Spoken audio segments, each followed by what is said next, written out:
pasasalamat ko unang-una sa buong may kapal sa napakagandang biyaya na binigay sa atin ngayong araw na to na magkasama-sama po tayo.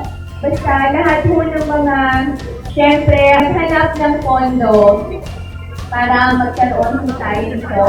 Si Congressman Steve Hataman, lahat po ng mga proyekto na dahil po sa initiative ni Congressman, talaga po mapapansin po ninyo, priority natin ang mga infrastructures. Dahil unang-una, hindi lamang po ito nagbibigay ng contribution sa ating ekonomiya, nagbibigay po ito ng livelihood sa ating mga MSMEs.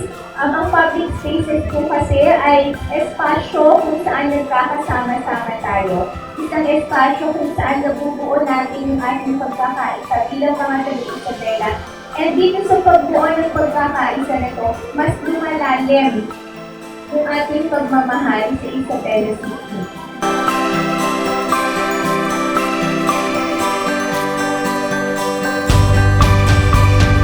Maraming nagtanong sa akin bakit Isabela City ang focus ko. Hindi ho dahil doon Mayor si Dada.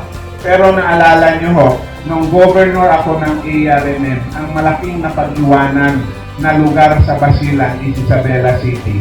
Dahil Isabela City ang mukha ng Basilan. Kung maganda yung Isabela, maganda ang Basilan.